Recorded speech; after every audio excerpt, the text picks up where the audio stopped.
Hi everyone, this is Carrick from Angry Centaur Gaming, and today I'm bringing you the review of Fable Anniversary, a remake of the old Xbox game. Has it been brought like a screaming child into the future, or is it firmly holding on to its place in the warm, comforting womb of games long past? And if you saw it, you would say, Jesus Christ, this kid is ugly. Let's check it out. If you're new to Earth, I will give you a quick rundown of the game. You're an unknown young kid who has a seriously bad fucking time as a child and grows up to be a hero, even though you can sort of be evil and the end result is pretty much the same. It's an RPG with most of the R taken out, just the PG for the plain game part still remaining. So that's really what's going to matter here, how it plays. Here we go. Graphics are up first. Yeah, damn. When in a pause screen and when the hero isn't moving, then the game pretty much looks fine. If fine is a reminder of the old Xbox with up-res graphics and somewhat higher texture detail.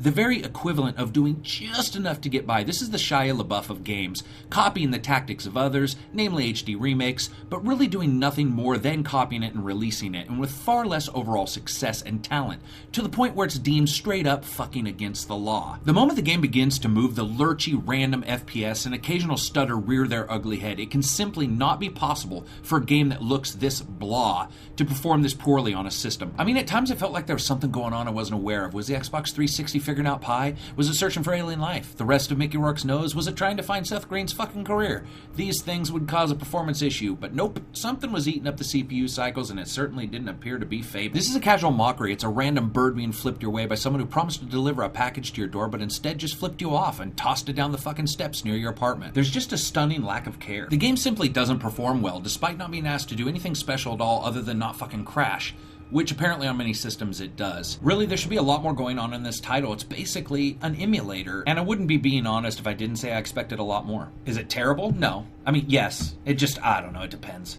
This kid's face is a perfect representation of how I feel. It depends on what you're doing. If you're moving, if you're not moving, it can just really be random in the way the game performs and how the graphics look. So that's enough about that. Let's move on. Sound and music. Listen, Fable's music speaks to me like a beautiful woman whispering in my ear. She's a siren and I love her, always there, always present, always giving me the chills. I love its moody tones, its whimsical bits, and thank God they didn't in some way try to slather on next-gen HD onto the music. They left it alone. The sounds were the same Fable sounds and they fit with the game's atmosphere in a perfect sandwich of acoustic layers.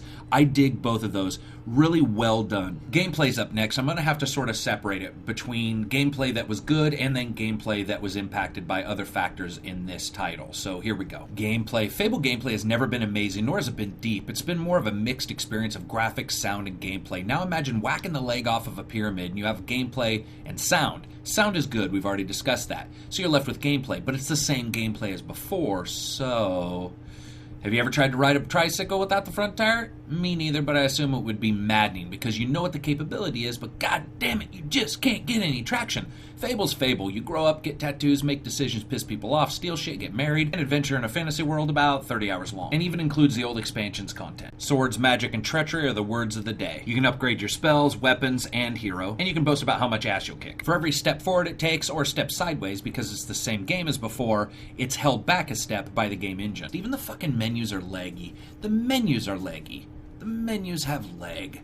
That's a next level failure right there, and although the overall gameplay is still there, it's actually worse now than it was in the past title. Because of that issue, the FPS impacts the overall enjoyment. Nothing seems fresh because it's so held back by the engine that any delightful bit seems like nothing more than less painful than the other bits, and no one thanks the guy with the cheese grater for the lack of pain just because he stopped torturing them to answer the phone. But hey, it's got higher res textures, it's got better shadows, and it does have some shiny effects at times. In fact, if it kept all that up at a constant frame rate, this would actually be a pretty different review. But ifs are for cowards and people make excuses, and this is what we got. It's not a complete mess, but it's actually somewhat close to it.